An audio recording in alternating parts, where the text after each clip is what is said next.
আরতি।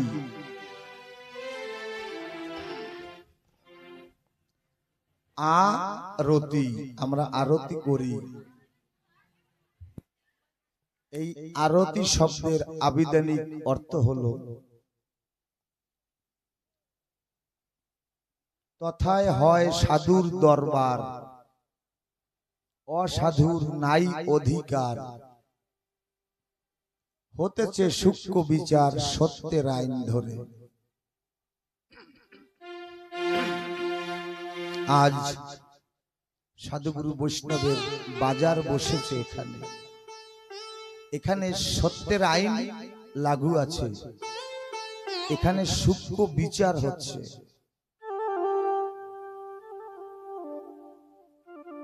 তাই হরিচাঁদ ঠাকুর এই সূক্ষ্ম সনাতন ধর্মকে আবার সূক্ষ্ম সনাতন ধর্ম কেন নাম দিয়েছে?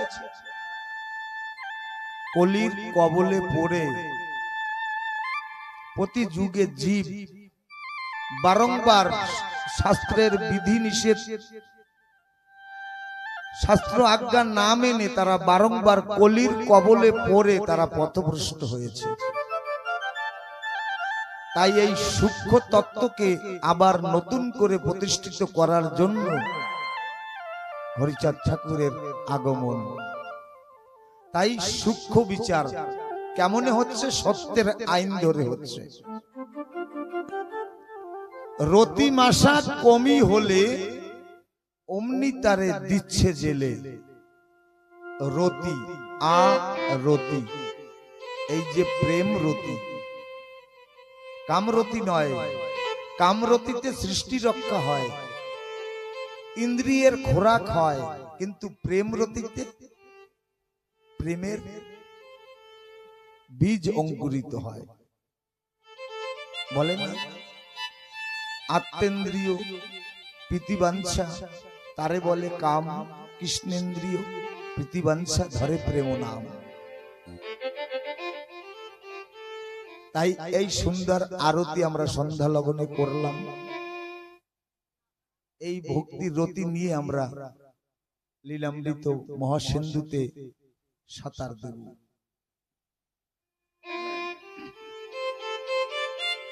মহাজন বলছে, চাই না প্রভু কবু উচ্চ পরিচয়, তুমি আমারে চেনো এই করুণা করো দয়াময়।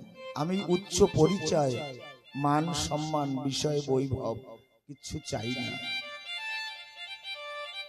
তুমি আমারে চেনো এই করুণা করো দয়াময়। এই ভাবধারা যদি কোনো মহাত্মনের শুদ্ধ নিষ্কিঞ্চন বৈষ্ণব সাধুগুরুর জন্মে, তাহলে ঠাকুরের কৃপা তৎক্ষণাৎ বর্ষিত হয়। যেখানে অহংকার, আবিলতা, কুটিলতা, সংকীর্ণতা, সেখানে ঠাকুরের কৃপা বিন্দু মাত্র বর্ষিত হয় না। এই শশাগারা পৃথিবীর মধ্যে আমি কীটস্য কীট কৃমি কিবা জানি কিবা পারি, এই যদি তুমি বুঝতে পারো, জানতে পারো, তাহলে তোমার ওজন হবে ভারী। আমি কিচ্ছু জানি না ঠাকুর, আমি কিচ্ছু বুঝি না, আমি কীটস্য কৃমি কীটের সম। আমার মহাপ্রভু বললেন না, তৃণাদপি সহিষ্ণু না। তৃণের মতো যদি চরিত্র, তৃণের মতো যদি মনোভাব তৈরি করা যায়, তাহলে ঠাকুরের কৃপা পাওয়া যায়। তাই যখনই ঠাকুরের কৃপা বর্ষিত হয়, তখন সেই জীব, সেই ভক্ত আপনি পালিয়া ধর্ম জীবেরে শিখান, সকল দানের শ্রেষ্ঠ দান ধর্ম মহাদান। জগতে যত প্রকার দান আছে, সব দানের থেকে মহাদান হলো ধর্মদান। সুমেরু সম স্বর্ণ যদি দান করা হয় তাতে যে ফল, তার থেকে কোটি গুণ ফল ধর্মদানে। কোন পথভ্রষ্ট মানুষকে, কোন দিশাহারা মানুষকে, কোন সঙ্গহীন মানুষকে যদি পথে আনা যায়, সৎসঙ্গে আনা যায়, সেই হলো জগতের সব থেকে মহান। তাই গৃহকর্তার অসীম করুণার ফলে আজ এই ধর্মদানের যে বোঝাটা তাই স্কন্ধে তুলেছে, মস্তকে তুলে সকল ভক্তদের নগরে নগরে সকল ভক্তের কাছে বিলিয়ে দিচ্ছে, দান করে দিচ্ছে। দার্শনিকগণ বলছে অধিক ধন উপার্জনে কি লাভ হয়।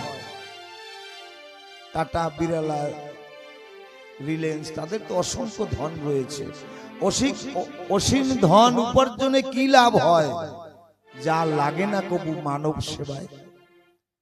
মানব সেবায় যে ধন লাগে না সে ধনের কোনো মূল্য নেই। রিলায়েন্সের মালিক যিনি ধীরুভাই আম্বানি লন্ডনে যাবেন, গুরুদেবকে প্রণাম করে বিদায়ের প্রণাম দিয়ে জিজ্ঞাসা করছে, গুরুদেব আশীর্বাদ করুন, আমি লন্ডনে যাচ্ছি। গুরুদেব ধীরুভাই আম্বানিকে বলছে, তুমি লন্ডনে তো যাবে, তোমার ফ্লাইটের টিকিট বুক করা আছে? বলে হ্যাঁ। তারপরে লন্ডনে গিয়ে তুমি যেখানে থাকবে সেই ঘর বুক করা আছে? বলছে হ্যাঁ, আমার পার্সোনাল অ্যাসিস্ট্যান্ট যিনি সকল কিছু সেট করে রেখেছেন তিনি।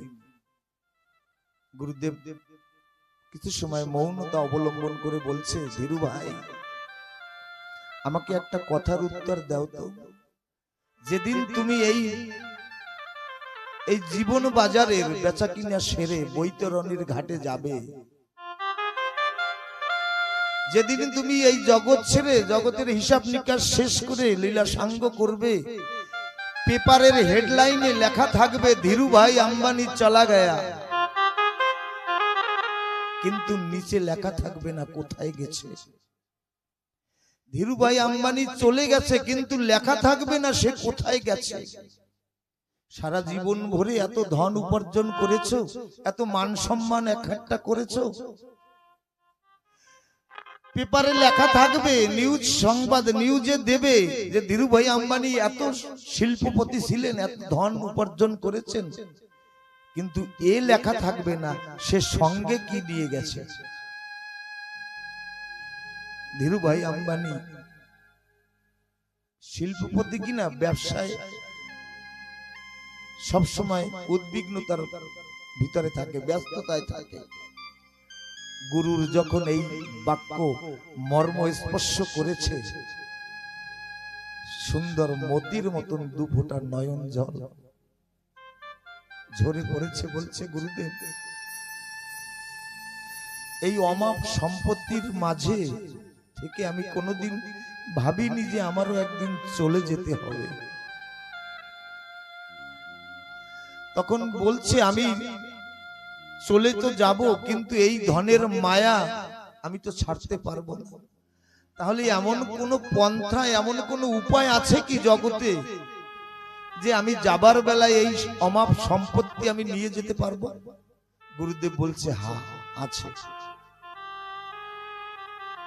বলছে, তাহলে বলুন।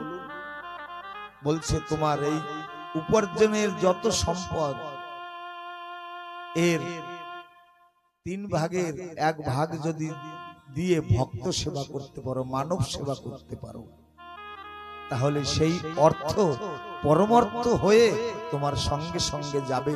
আবার যদি বিশ্ববিধাতা তোমাকে মানব জনিতে পাঠায় কোনো কর্মের কারণে, তোমার এই পরমার্থ তোমার ঝলিতে বাধা থাকবে, তুমি এই জগতে নেমেই তুমি সেই ধন পাবে। আমরা অনেকবার সাধুগুরু বৈষ্ণবের কাছে প্রশ্ন করি, জিজ্ঞাসা না প্রশ্ন করি যে বাবা, সাধু বাবা, বৈষ্ণব ঠাকুর, আমি তো মনের ভুলেও কখনো অমঙ্গল কারোর চাইনি, কাউকে ক্ষতি করিনি, কিন্তু আমার জীবনে এত কষ্ট, এত দুঃখ, এত সংকট কেন? আমরা সদা সর্বদা অবলোকন করি, দর্শন করি যারা ঠাকুরের পথে চলে, যারা গুরুর আজ্ঞা মানে, মা বাবাকে ভক্তি করে, তাদের অদৃষ্টে, তাদের ললাট লিখনে কিন্তু সদা সর্বদা দুঃখই দেখা যায়। তারা অতীব কষ্টে দিন অতিবাহিত করে, ধন সম্পত্তি আছে, তবুও যেন কোথায় একটা অশান্তির বাসা তাদের ঘুরে ঘুরে খায়। কষ্টের পরে কষ্ট, দৈহিক কষ্ট, রোগ ব্যাধি। তাই সাধু বাবার কাছে প্রশ্ন করেছে, যারা ঠাকুরের পথে চলে তাদের এত কষ্ট কেন? সাধু বাবা বলছে, দেখো, যারা পড়াশোনা করে তাদের তো পরীক্ষা দিতে হয়, আর যারা পড়াশোনা করে না তাদের তো কোনো পরীক্ষা নেই, কারণ তারা তো লেখাপড়া করে না। এ কথার ভাবার্থ হলো এই, যারা হরির চরণে পড়ে, যারা গুরুর চরণে পড়ে, যারা বৈষ্ণবের চরণে পড়ে, যারা মাতা পিতার চরণে পড়ে, তাদের তো পরীক্ষা দিতে হয় বাবা।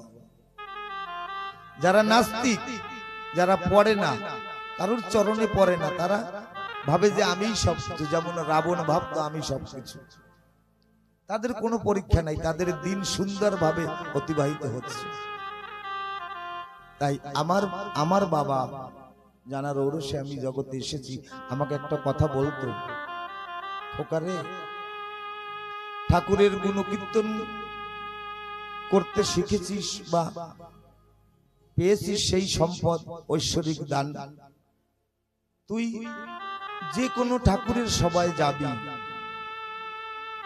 যদি সুখ সভায় যাস, যদি বৈষ্ণব সভায় যাস, সেখানে গিয়ে সেই বিগ্রহের মধ্যে তুই যাকে ভালোবাসিস, তোর মনপ্রাণ যাকে দিয়েছিস, সেই বিগ্রহের মধ্যে তাকে তুই দর্শন করিস, দেখিস তোর মনের মধ্যে দ্বিধাদ্বন্দ্ব আসবে না। আমি যদি কোনো সৎসঙ্গে যাই, ঠাকুর চন্দ্রের বিগ্রহের মধ্যে আমার শান্তি হরি যুগলের মূর্তি আমি ভজনা করি, আমি দর্শন করি, তাই আমার কাছে সদা সর্বদা সকলেই সমান মনে হয়। তারকর্তা লিখনে দিয়েছেন কত সুন্দর, যে যাহারে ভক্তি করে সেই তাহার ঈশ্বর। কোন যুগে এত সহজ সরল পন্থা দেয়নি। তাই মহাজন বলছে, অধিক ধন উপার্জনে কি লাভ হয়, যা লাগে না কবু মানব সেবায়।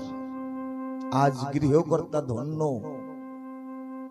তার অর্জিত উপার্জনের কিছু ধন মানব সেবায়, ভক্ত সেবায়, সাধুগুরু সেবায় লেগেছে।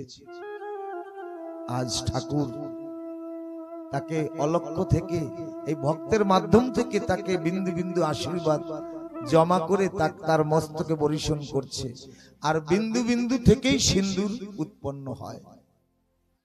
আপনারা সকলে বিন্দু বিন্দু আশীর্বাদ জয়ধ্বনি দানে, উলুধ্বনি দানে গৃহকর্তাকে আশীর্বাদ স্বরূপ করবেন। জয় জয় মাতা পিতা শান্তি হরি গুরুচাঁদ প্রীতি প্রেমানন্দে।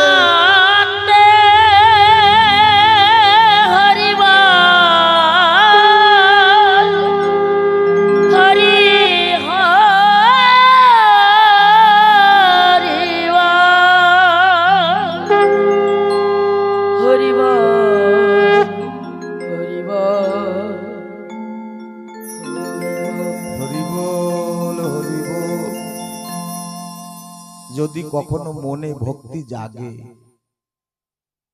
তাহলে মনে করবে তুমি ভগবানকে নয়, ভগবান তোমাকে স্মরণ করেছে। আমরা ভাবি যে হ্যাঁ, আমরা একটা মহোৎসবের আয়োজন করছি, নামযজ্ঞের আয়োজন করছি, না, আমরা করছি না, তানার ইচ্ছা হয়েছে। তাই বলছে, যদি কখনো মনে ভক্তি জাগে, তাহলে মনে করবে তুমি ভগবানকে মনে করনি, তুমি ভগবানকে মনে করনি, ভগবান তোমাকে স্মরণ করেছে। তাই মাতা যার লক্ষ্মী, পিতা নারায়ণ, সেটা কেন আসিবে না সাধু মহাজন? মায়ের চোখের জল ঝরে পড়ে হরি চরণ তল। মা কত কেঁদেছে, ঠাকুর তোমার ইচ্ছা ভিন্ন, গাছের একটি পাতাও নড়ে না, তুমি পারো না আমার এই তোমার শ্রী মন্দির আঙ্গনে, আমার গৃহ প্রাঙ্গণে সাধুগুরু বৈষ্ণবের আগমন হোক। মায়ের চোখের জলে ঠাকুর বাধা পড়ে ঠাকুরের ইচ্ছা হয়েছে, তাই এই মহতি লীলামৃত সুধা যজ্ঞের প্রেম যজ্ঞের আয়োজন হয়েছে। ছোট্ট একটা দৃষ্টান্ত এসছে, কারণ দৃষ্টান্ত জীবনে না এলে সিদ্ধান্তে পৌঁছানো যায় না।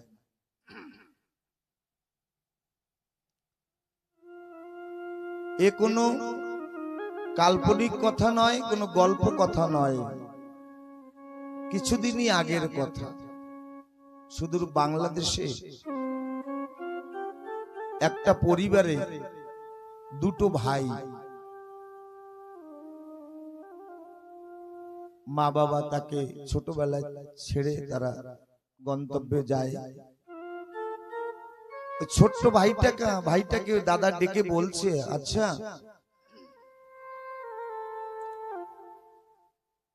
বাড়িতে বসে থাকলে তো চলবে না, সংসার চালাতে গেলে কিছু উপার্জনের দরকার আছে, তাহলে একটা কাজ করি, তুই বাড়িতে থাক, আমি দূর দেশে গিয়ে কিছু উপার্জন করে আসি। বড় ভাইটা এই ছোট্ট ভাইটাকে রেখে যাবার আগে বলছে, ছোট, আমি যে উপার্জনের অর্থ পাঠাবো তাই দিয়ে একটা ভালো কর্ম করিস। ওই ছোট্ট ভাইটাকে রেখে দূর দেশে চলে গেছে। 1-2 করতে করতে 12টি বৎসর সেখানে কর্মে রত থেকে প্রতি মাসে মাসে সারা মাসের পারিশ্রমিক ওই ছোট্ট ভাইয়ের কাছে পাঠায়। ওই ছোট্ট ভাইটা মনে মনে ভাবে, প্রথম মাসে কয়টা পয়সা পাঠানোর পরে মনে মনে ভাবে, আমি ছোট্ট মানুষ, আমি তো বুঝি না ভালো কর্ম আর মন্দ কর্ম কি। তাহলে বাড়ির পাশে একজন সাধু বাবা রয়েছে, তার কাছে জিজ্ঞাসা করে। সাধু বাবার কাছে কি জিজ্ঞাসা করেছে, আচ্ছা বলুন তো, আমার দাদা কিছু অর্থ পাঠিয়েছে, বলেছে ভালো কর্ম করতে, আপনি আমাকে বলে দিন ভালো কর্মটা কি। এইবার যারা গাজার নেশা করে তারা যদি অন্য গ্রামে যায়, তারা কিন্তু তাদের আনুষঙ্গিক যারা খুঁজে নেবে, যারা মদিরা পান করে তারা কিন্তু তাদের সাথী সঙ্গকে খুঁজে নেবে। আর সাধু বৈষ্ণব যদি কোনো গ্রামে যায়, তারা কিন্তু সাধু বৈষ্ণব খুঁজে নেবে। এবার সাধু বাবা বলছে, আমার নজরে ভালো কর্ম হলো মানব সেবা, ভক্ত সেবা। তুই কাজ কর, প্রতি মাসে এক একটা করে ভক্ত সেবা করবি, ভক্তদের ডেকে ঠাকুরের সভা দিবি, হরি সভা করবি। ওই ছোট্ট ছেলেটা সুন্দর ভক্তদের ডেকে প্রতি মাসে দাদার পাঠানো পয়সা দিয়ে ওই সাধু সেবা করে, আনন্দ বাজার করে, মহোৎসব করে।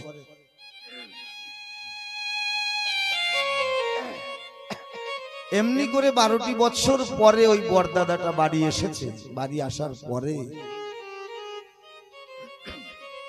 বলছে, বাড়ি এসে দেখে বাড়ির পরিস্থিতি ভালো না, সেই জীর্ণ শীর্ণ ঘর, বাড়িতে ঘেরা বেড়া কিচ্ছু নেই, কোনো সংস্কার নেই। বলছে, আমার পাঠানো টাকা দিয়ে তোকে বলছিলাম ভালো কর্ম করতে, তা তুই কি করেছিস? বাড়ি ঘরের এই চেহারা। বলছে, দাদা আমি ভালো কর্ম করেছি। কি কর্ম করেছি? আমি প্রতি মাসে তোমার টাকা দিয়ে আমি এক সাধু সেবা দিয়েছি। এই সাধু সেবার কথা শুনে বড় দাদা ক্রোধান্বিত হয়ে ছোট ভাইকে মারতে উদ্যত হয়েছে। বলছে, আমি কোনো কথা শুনতে চাই না, কাল সকালের মধ্যে এই 12টি বৎসরে আমি কত রক্ত জল করে পয়সা উপার্জন করেছি, সেই সকল পয়সা সম্পূর্ণ হিসাব করে আমাকে কাল প্রভাতে আমাকে দেবে। না যদি দাও, তা না দিলে আমি তোমাকে প্রাণে হত্যা করে আমি আবার বিদেশবাসী হব। ছোট্ট ছেলেটা বলছে, হারে অতীব শৈশবে আমার মা বাবা ফেলে চলে গেছে, দাদা তোমার ছত্রছায়ায় আমি আছি, তুমিও যদি আমাকে প্রাণে হত্যা করে চলে যাও, তাহলে আমার এই মানব জীবন দুর্লভ তো হলো না।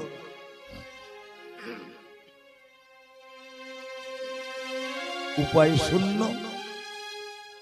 ছেলেটা মনে মনে ভাবলো তাহলে কার কাছে যাই। সেই সাধু বাবার কাছে গিয়ে সাধু বাবাকে বলছে, সাধু বাবা আমি তো বড় সংকটে পড়েছি, ধর্ম সংকট। বলছে কেন? বলে কাল প্রভাত হতে না হতে দাদা আমাকে এই 12টি বৎসরে যত টাকা উপার্জন করেছে সকল টাকা ফিরে চাইছে, তা যদি আমি না দিতে পারি আমাকে প্রাণে হত্যা করে সে চলে যাবে। এখন আপনি বলুন আমি কি করি? আপনি তো আমাকে পরামর্শ দিয়েছেন। সাধু বাবা বলছে তুই চিন্তা করিস না, এই 12 বৎসর মানব সেবা করে, ভক্ত সেবা করে, সাধুগুরু সেবা করে তুই যে পুণ্য ফল অর্জন করেছিস, এই পুণ্য ফল বিক্রি করলে অনেক টাকা তুই পাবি। বলছে আপনি বলেন কি, পুণ্য ফল আবার বিক্রি করে কেউ টাকা নেয় না, দেয় নাকি? বলে দেয়। বলে এমন মানুষ কোথায় আছে? বলছে একজন মানুষ আছে ওরাকান্দিতে, সে পুণ্য ফল কিনে তার বিনিময়ে তাকে অর্থ দেয়। ওই ছেলেটা শুনে মনে একটু সান্ত্বনা এলো। দাদাকে গিয়ে বলছে, দাদা তুমি আমাকে প্রাণে মারার কথা আর বলো না, আমার সঙ্গে তুমি কাল সকালে চলো, আমি তোমাকে এই 12 বৎসর ভালো কর্ম করে যে পুণ্য ফল আমি অর্জন করেছি তাই বিক্রি করে আমি তোমাকে সকল পয়সা ফিরিয়ে দেব। বলে না ভাই ভরণ বড় ধর, রক্তের বাঁধন। বড় ভাইটা মনে মনে ভাবছে ছোট্ট ভাইটা এত আর্তনাদ জানাচ্ছে, কাতর ক্রন্দন করছে, ওর কথাটা একটু শুনি। বলে তাহলে তুই দিবি তো? বলে হ্যাঁ দেবো, চলো আমি কথা দিলাম। ওই ছোট্ট ভাইটা বড় দাদাকে নিয়ে হাঁটতে হাঁটতে হাঁটতে হাঁটতে ওরাকান্দিতে গেছে। কোনোদিন তো ওরাকান্দি যায়নি, নামও শোনেনি, মানুষের কাছে শুনে শুনে ওরাকান্দি গিয়েছে। ওরাকান্দি গিয়ে দেখে গুরুচাঁদ ঠাকুর বসে আছে গদি ঘরে। কোনোদিন গুরুচাঁদকে দেখেনি, প্রথম দর্শনে যখন গুরুচাঁদকে দেখলো মনে হয় যেন এই মানুষটা আমার কত জন্মের পরিচিত, মনে হয় যেন এই মানুষটাকে আমি চিনি। আমার গুরুচাঁদ কেমন?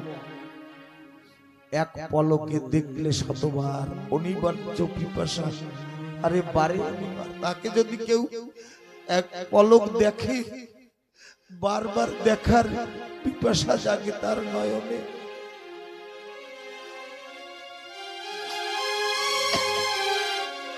ছোট্ট ছেলেটা গিয়ে গুরুচাঁদ ঠাকুরকে প্রণাম করে যখন চরণে স্পর্শ করেছে, ওই ছেলেটার বুকের মধ্যে প্রেমের যমুনা তরঙ্গায়িত হচ্ছে।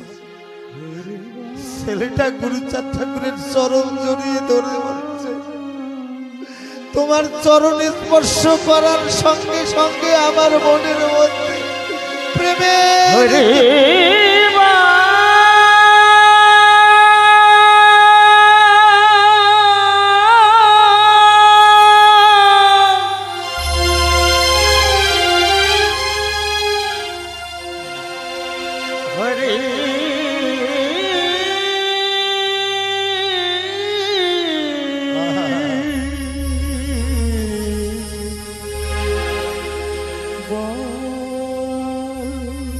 আমার মুক্তি বারিধি গুরুচাঁদ ঠাকুর কমল কৃপার হস্ত ওই ছেলেটার মস্তকে দিয়েছে। ছেলেটা নয়ন জল ছেড়ে দিয়েছে, জল ঝরে পড়ছে গুরুচাঁদ ঠাকুরের চরণে। বলছে আমি ছোট্টবেলায় মা হারিয়েছি, বাবা হারিয়েছি, এমনি করে কৃপার পরশ আমি পাইনি, আমাকে কেউ কোনোদিন আদর মমতা ভালোবাসা দেয়নি। গুরুচাঁদ ঠাকুর সান্ত্বনা দিয়ে বলছে, ওঠ, এই ওরাকান্দিতে কত ভক্ত কাঁদতে কাঁদতে আসে, আমার আশীর্বাদ নিয়ে তারা হাসতে হাসতে বাড়ি চলে যায়। বল তোর কি অভিপ্রায়, কি আশা নিয়ে এসেছিস? বরদাদাটা দূরে দাঁড়িয়ে লক্ষ্য করছে। ছেলেটা বলছে কাঁদো কাঁদো স্বরে, আমি দাদা, আমার দাদার উপার্জনের পয়সা দিয়ে আমি সাধু সেবা করেছি, ভক্ত সেবা করেছি, তাই সাধু আমাকে বলছে তুমি নাকি পুণ্য ফল কেনো? বলে হ্যাঁ কিনি তো। আমি এই জগৎ জীবের শুধু পুণ্য ফল নয়, কোন ভক্ত যদি আমাকে সকল কিছু ভার দেয়, আমি তার জন্য চাকর হয়ে খাটি, তার মুটেগিরি করি, আমি সকল কিছু তার ভার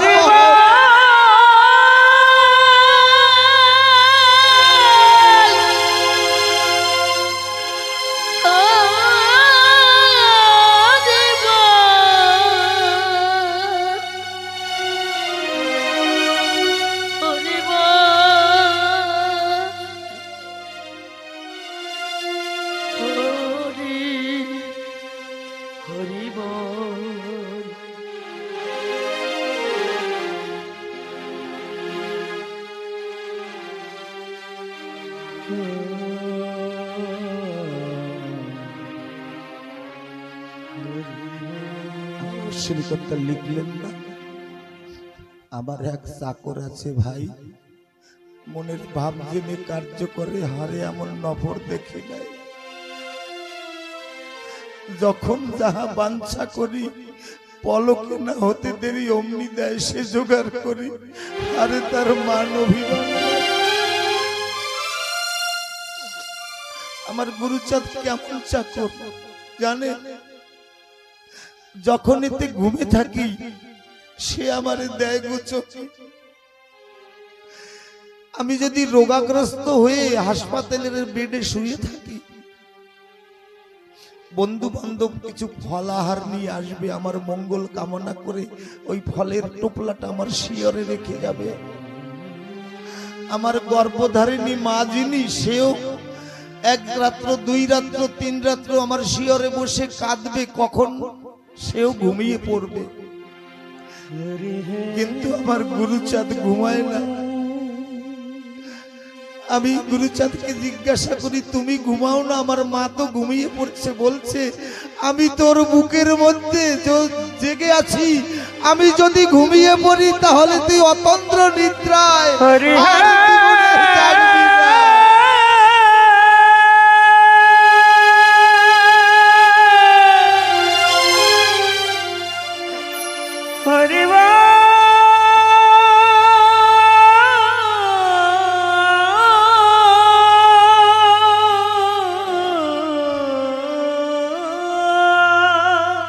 যখন এতে ঘুমে থাকি সে আমারে দেয় গো চকি, আমার সুখেতে সুখী, হারে তার আত্মসুখ আর নাই। গুরুচাঁদ ছেলেটাকে বলছে, আমি এমনি মুটে সংসারের বোঝা বয়ে বেড়াই। বল তুই কি বোঝা নিয়ে এসেছিস আমাকে দিতে? বলছে, আমি পুণ্য ফল বিক্রি করতে এসেছি। বলে তাই? একটা কাজ কর, ওই অদূরে একটা তুলসী বৃক্ষ আছে, ওই তুলসী বৃক্ষ থেকে দুইটি পত্র নিয়ে আয় হাতে। দুইটি তুলসী পত্র হাতে নিয়ে একটা তুলসী পত্রে আমার বাবার নাম লেখ, শ্রীহরিচন্দ্রায় নমঃ। আর একটা তুলসী পত্রে আমার মায়ের নাম লেখ, জগৎ জননী শান্তি মাতা। ওই ছেলেটা ওই তুলসী পত্রের উপরে নয়ন জল সিঞ্চিত করে অনুরাগের ভরে লিখছে, শ্রী হরিচন্দ্রায় নমঃ। আর একটা পত্রে লিখছে, জগৎ জননী শান্তি মাতা। এই লিখে যখন গুরুচাঁদের সম্মুখে ধরেছে, ওই দাদা দূর থেকে দেখছে একটা হস্তের উপরে আমার দয়াল হরি পতিত পাবন দাঁড়িয়ে আছে, আর একটা হস্তে আমার জগৎ জননী শান্তি মাতা দাঁড়িয়ে।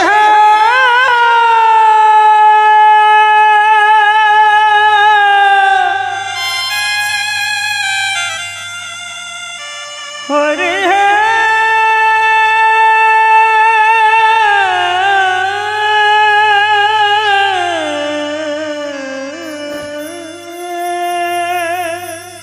দাদা চোখের জল ছেড়ে দিয়ে বলছে, ভাই ও ভাই, আমার পূর্ণ ফলে বিক্রি করার দরকার নাই।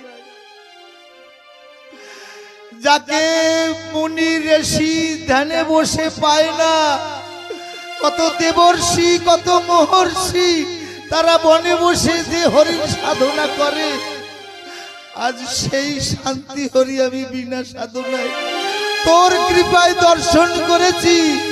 আমার আর পয়সার দরকার নাই, তুই পূর্ণ ফল বিক্রি করিস না। হরে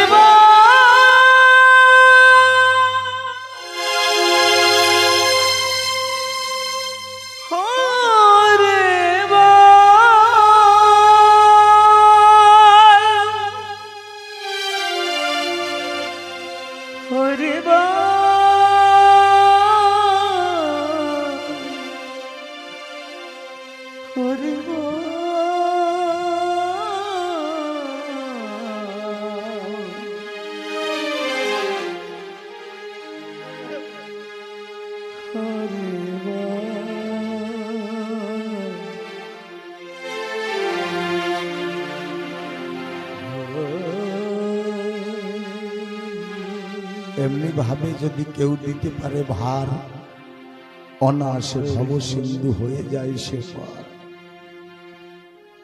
দয়াল কি হালে যে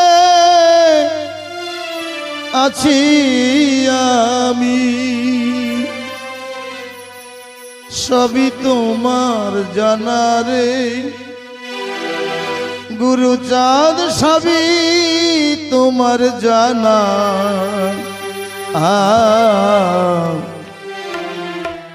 আমি তোর বিনা মূল্যের কেনা, আমি তোর বিনা মূল্যে কেনা।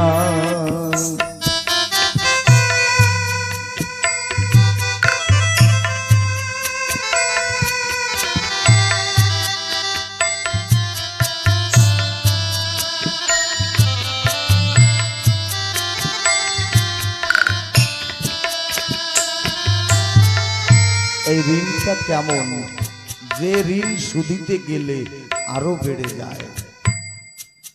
আমি সাতকিনী অভাগিনী,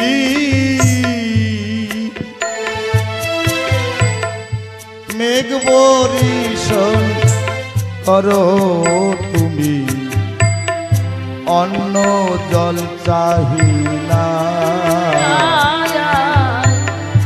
অন্ন জল চাহি না, অন্ন জল চাহি না, অন্ন জল চাহি না। আমরা হরিদুয়ারের নাম শুনেছি, অনেক আমরা গিয়েছিও।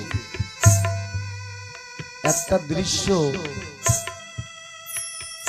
সকলে দেখে আশ্চর্য হয়েছে। কি দৃশ্যটা? একটা চাতক অর্ধমৃত অবস্থায় গঙ্গার উপর থেকে ভেসে যাচ্ছে। মৃত্যু যন্ত্রণায় ছটফট করছে, কিন্তু এক বিন্দু গঙ্গা বাড়ি পান করছে না। তার মুখটা আকাশের দিকে, তার নয়ন থেকে জল পড়ছে। বলছে, তোমার প্রেম বাড়ি বরিশনে সুশীতল করো আমারে। একটা পাখি চাতক, সে ওই বরিশনের পানি জল ছাড়া অন্য জল পান করে না। আমি চাতকিনী অভাগিনী, মেঘ বরিশন করো তুমি, অন্ন জল চাহি না। অন্য জল চাই না। ও তুমি একবার এসে হৃদয়ে বসে তুমি একবার এসে নিজে বসে বাজাও তোমার বিনা দয়াল, বাজাও তোমার বিনা। আমি তো বিনা মূল্যের কেনা দয়াল, বিনা মূল্যের কেনা।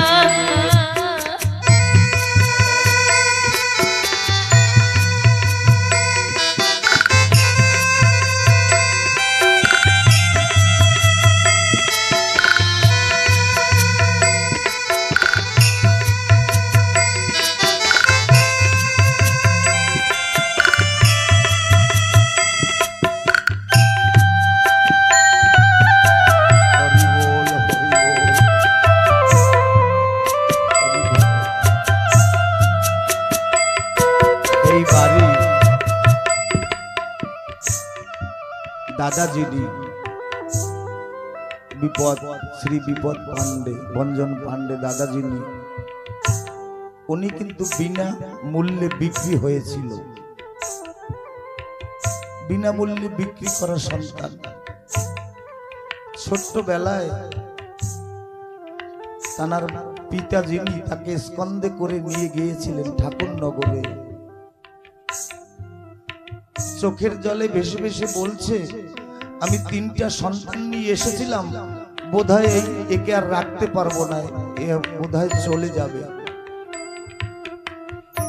বিনা পানি মায়ের আশীর্বাদে আজ জীবিত রয়েছে, 82 বৎসর অতিবাহিত করছে। বিনামূল্যে যদি বিক্রি হওয়া যায় তাহলে এই পাওয়া যায়।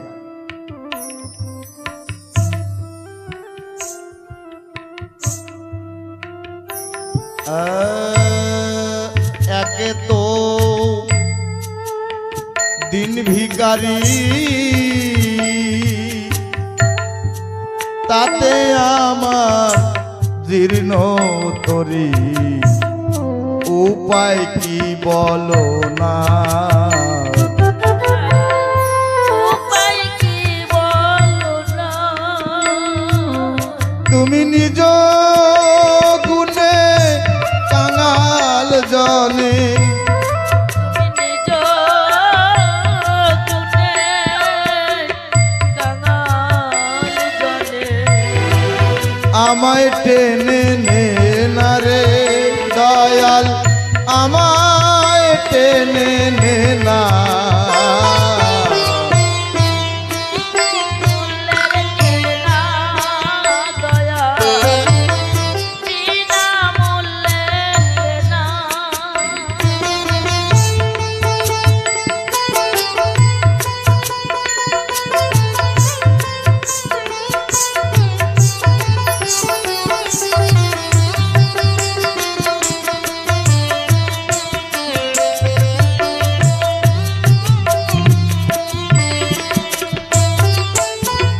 আমার অশ্বিনীকর্তা লিখছেন,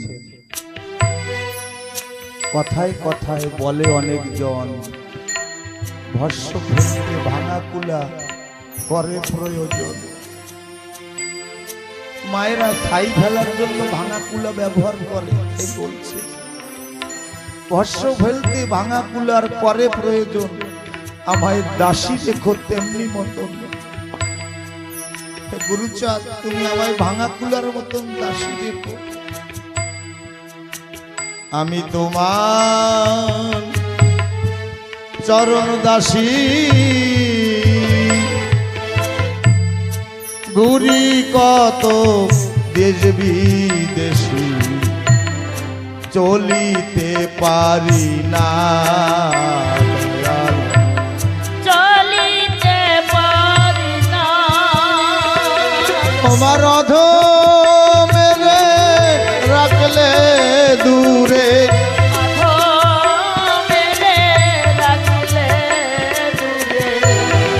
শেষ দিনে ভুলো না দয়াল, শেষ দিনে ভুলো না আমি তোর বিনা মূল্যে কেনা দয়াল বিনা মূল্যে কেনা কেনা দয়াল বিনা মূল্যে কেনা। ওই দুই ভাই ঠাকুরকে গুরুচাঁদকে বিনা মূল্যে ভক্তি ধন দিয়ে কিনে নিলেন। সেই দিন থেকে তারা সার বুঝেছে যে ভালো কর্ম কি আর খারাপ কর্ম কি। তাই নিজে না জানিলে ধর্ম শিখানো না যায়, এমতো সিদ্ধান্ত গীতা ভাগবতে কয়। আগে নিজে জানতে হবে, যতই জানবি ততই মানবি, যত জানবে ততই মানবে। আমরা জানি না তাই মানতে পারি না। বিভিন্ন সমালোচনার মাধ্যমে এই ক্ষুদ্র জীবনটা চলে যায়। এ বড়, ও ছোট, ও মেজ, এই করতে করতে।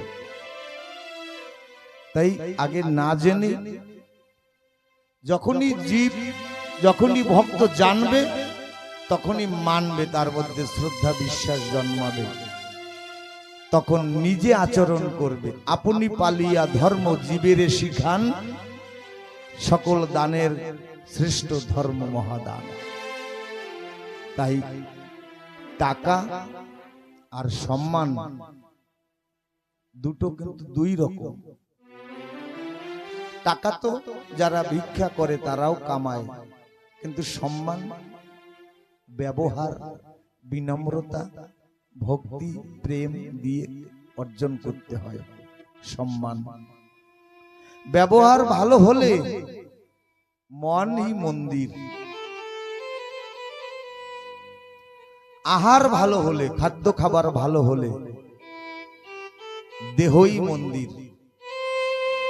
ব্যবহার ভালো হলে মনই মন্দির, আহার ভালো হলে তনই মন্দির, আর বিচার শুদ্ধ হলে মস্তিষ্ক,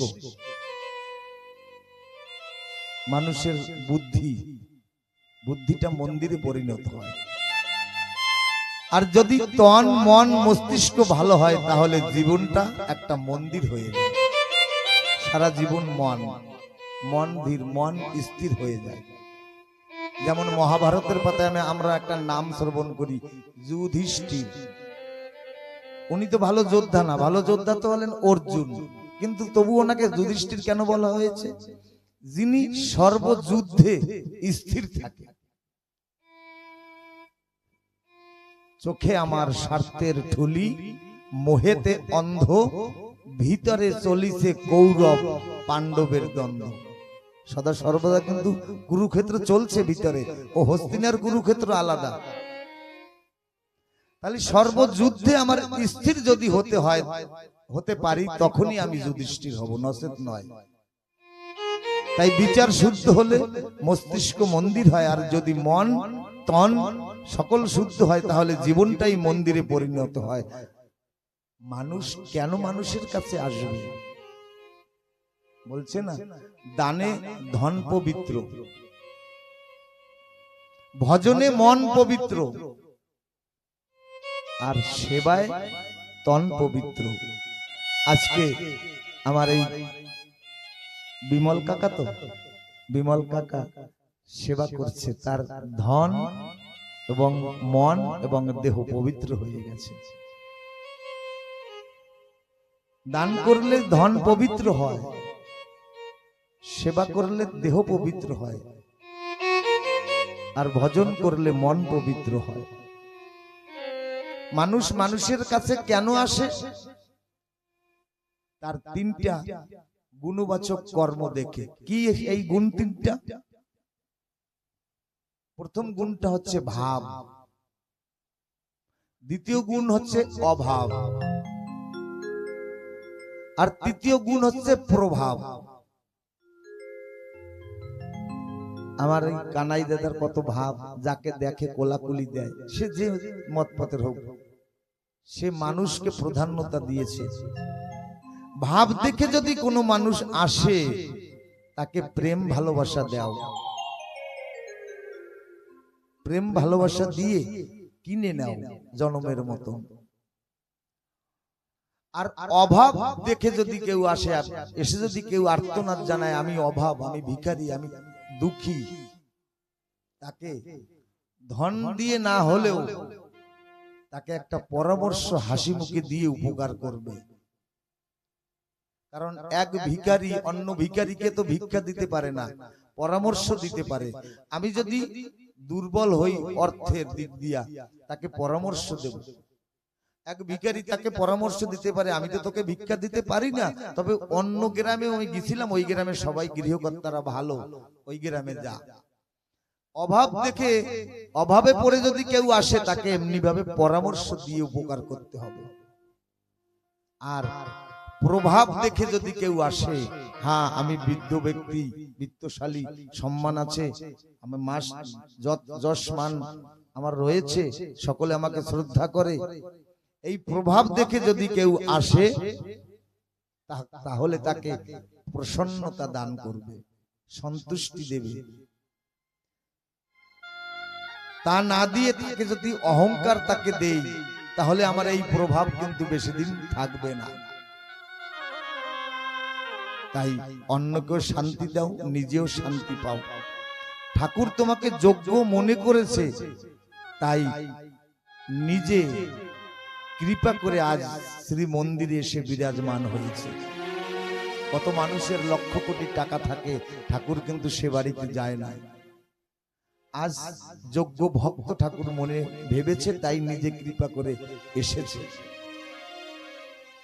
তাই এই শান্তি, শান্তি যেখানে থাকে সেখানেই হরি থাকে, শান্তি না থাকলে কিন্তু সেখানে হরি থাকে না। তাই লক্ষ্মী যেখানে, নারায়ণ সেখানে, রাধা যেখানে, কৃষ্ণ সেখানে। তাই আমরা সন্তুষ্টিকে বজায় রেখে শান্তিতে আমরা জীবন যাপন করব। ঠাকুর কহেন, বাছা ধর্মকর্ম সার, সর্বধর্ম হতে শ্রেষ্ঠ পর উপকার। বেদ সাক্ষী দিচ্ছে, পর উপকার, এর উপরে আর কোনো ধর্ম নেই। আমরা চিরদিন শুনে এসেছি, ঠাকুর প্রসন্ন হলে বর দেয়, আশীর্বাদ করে। আজ তার বিপরীত, ওরাকান্দির বাজারে তার বিপরীত, হরিদর্শনে তার বিপরীত। কেন? কারণ যে লীলা অদ্যাবধি হয়নি, সেই লীলা আমার দয়াল হরিচাঁদ এসে করে গেছে। কেমন বিপরীত? এক ভক্ত গুরুচাঁদের কাছে গিয়ে বলছে, ঠাকুর তোমার কি নাই, আমি তাই তোমাকে দিতে চাই। তোমার যে ধন নাই, আমি সেই ধন তোমাকে দিতে চাই। আমার গুরুচাঁদ ঠাকুর বলছেন, বাহ, এমন ভক্ত তো ওরাকান্দির বাজারে আসে নাই। বলছে, না তুমি বলো তোমার কি ধন নাই।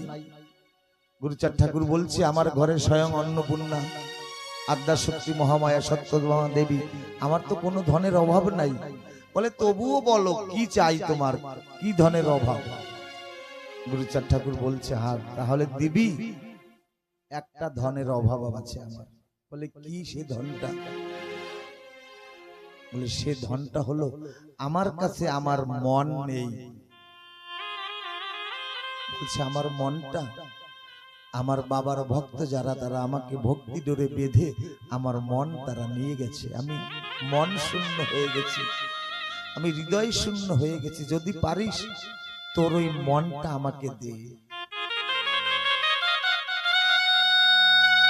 ওই ভক্তটা কেঁদে ফেলেছে, বলছে, বাবা আমি তো বড় অঙ্গীকার করেছিলাম আমি তোমাকে দেব, কিন্তু তুমি যে ধন আমার কাছে চেয়েছো আমার কাছে তো সে মনটা নেই। আমি মনটা বিন্দু বিন্দু ভাগ করে সংসার কর্ম দ্বারা সুত পরিবার সবাইকে বিন্দু বিন্দু ভাগ করে দিয়ে দিয়েছি। আমার তো মন শূন্য হয়ে গেছে। আমরা এমন সময় ঠাকুরের দ্বারদেশে এসে দাঁড়াই, কিছু থাকে না দেহে, তখন এসে ঠাকুরের কাছে দাঁড়াই। কিন্তু ঠাকুর তো মন চায়। ভাবাগ্রহী জনার্দন, সে ভাববি না অন্য কিছু নাহি খায়। আমরা থালায় থালায় প্রসাদ দিই, 56 ব্যঞ্জন দেই, ঠাকুর কিচ্ছু খায় না। তাই এই পর উপকার। যারা নাস্তিক, এমন ব্যক্তি সমাজে যারা ঠাকুর ঈশ্বর মানে না, তারা কি পুণ্য অর্জন করছেন না? তাদের ঠাকুর কৃপা করছেন না? উত্তর দিচ্ছেন কে? শ্রীকৃষ্ণ দ্বৈপায়ন ব্যাস। ব্যাসদেব উত্তর দিচ্ছেন। এই কৃষ্ণ দ্বৈপায়ন ব্যাস যিনি 18 পুরাণ রচনা করেছেন, তিনি সেই বেদব্যাস মহাভারত রচনা করেছেন। সনাতন ধর্মের যিনি স্ট্রাকচার মানে ভিত, যাকে ভারতীয় ধর্মের ভিত হিসেবে মানা হয়, তিনি এত কিছু রচনা করার পরে এই শ্লোকটা লিখলেন। বলছেন, অষ্টাদশ পুরাণেষু ব্যাসস্য বচনত ব্যয়ম। আমি ব্যাসদেব ক্লিয়ারেন্স দিচ্ছি, ডিক্লেয়ার করছি, ঘোষণা করছি, সব ব্যাসস্য বচনত ব্যয়ম, আমি ব্যাসদেব ডিক্লেয়ার করছি, আমি 18 পুরাণ রচনা করেছি, কিন্তু আমি দুটো কথা লিখিনি। এত শব্দ যোজনা করেছি, কিন্তু আমি দুটো শব্দ লিখিনি। সেই শব্দ দুটো কি? সবাই এত কিছু পড়েছে, এত কিছু জেনেছে, কিন্তু দুটো কথা কেউ জানতে চাইছে না। আর যদিও গুরু কৃপায় জানে, তাকে মানতে চাইছে না। কথা দুটো কি? কথা দুটো হলো, পাপ কাকে বলে? ব্যাসদেব বলছেন, পরোপকারায় পুণ্যায়, পরের উপকারী পুণ্য, পাপায় পরপীড়ম, পরের উপকারী পুণ্য। আর পরকে যদি শারীরিক ভাবে মানসিক ভাবে পীড়ন করো, তাহলেই তোমার পাপ। এই পুণ্য বিক্রি করলে পাপ, পুণ্যর বিনিময়ে পাপ খণ্ডিত হয় না। পাপ তো পাপ, পাপের ফল ভোগ করতেই হবে। আরোগ্য কর্তা, বিজয়ী কর্তা, সকল কিছুর কর্তা হলো কর্মকর্তা। কর্ম তোমার ভালো হলে ভাগ্য তোমার দাসী, ঘরে বসেই মথুরা বৃন্দাবন গয়া কাশী।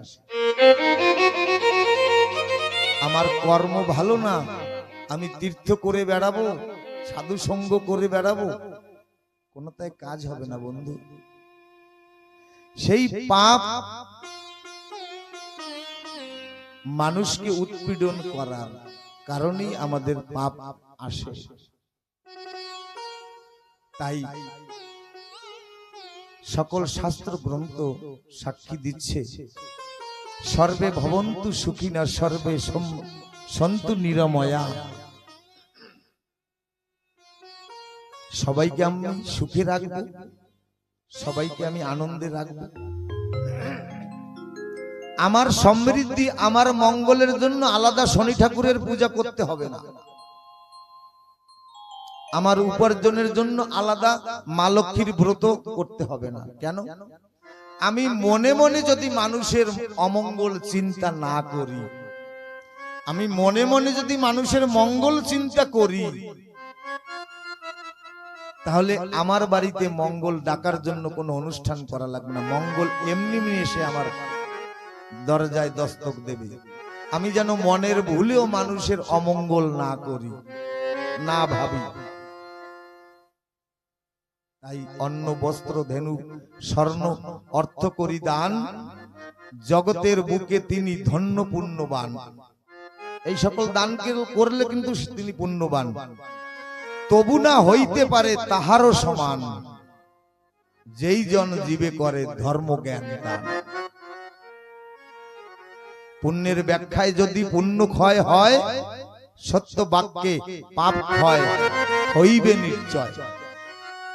আমার যদি প্রারব্ধ থাকে বহু জন্মের, আমার হরিচাঁদ ঠাকুরের দ্বাদশ আজ্ঞার প্রথম আজ্ঞাটা যদি আমি মানি, সদা সত্য কথা কহিবে, তাহলে আমার শত কোটি জন্মের প্রারব্ধ পাপ বিন্দু বিন্দু বিন্দু ক্ষয় হতে হতে আমি একদিন পাপ শূন্য হয়ে যাব, আমার দেহটা পুণ্যে পরিপূর্ণ হবে। তাই পুণ্যের ব্যাখ্যায় যদি পুণ্য ক্ষয় হয়, সত্য বাক্যে পাপ ক্ষয় হইবে নিশ্চয়।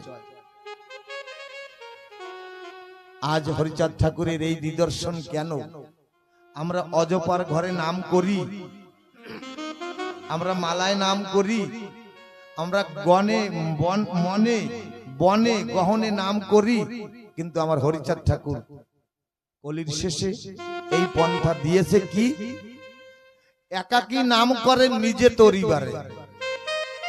আজ গৃহকর্তা সকলে মিলে ঠাকুর ঘরের প্রাঙ্গণে বসে ঠাকুরের গুণকীর্তন করতে পারতেন, কিন্তু না, কেন করেনি? একাকী নাম করেন নিজে তরিবারে, উচ্চ সংকীর্তনে পর উপকার করে। পর উপকার কোথায়, কিভাবে?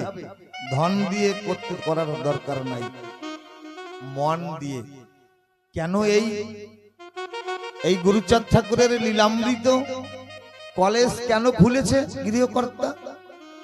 এখানে দূর দিগন্ত থেকে ভক্তবৃন্দ আসবে, সকল ধর্ম বর্ণ জাতি নির্বিশেষে এখানে এসে সকলে একই সাথে সমস্যারে হরিনাম করবে। হরিনাম করতে করতে কোনো ভক্ত ভাবে বিহ্বল হয়ে তারা তাদের অজ্ঞান যাবে, সজ্ঞান যাবে, বাহ্য জ্ঞান পড়ে রবে। এই দশা তোর যখন হবে, চিদানন্দে উড়বে নিশান।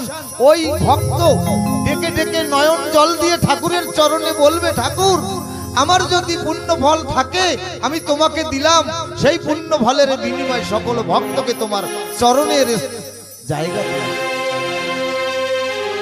তাই এই কলেজ, হরিনামের কলেজ গৃহকর্তা খুলেছে। একাকী নাম করে নিজে তরিবারে, উচ্চ সংকীর্তনে পর উপকার করে। আমরা দর্শন যদি বলতে যাই সারা রাত্র বলা যাবে। আমরা একটু ঠাকুরের লীলা কথার ভিতরে প্রবেশ করব। মহাজন বলে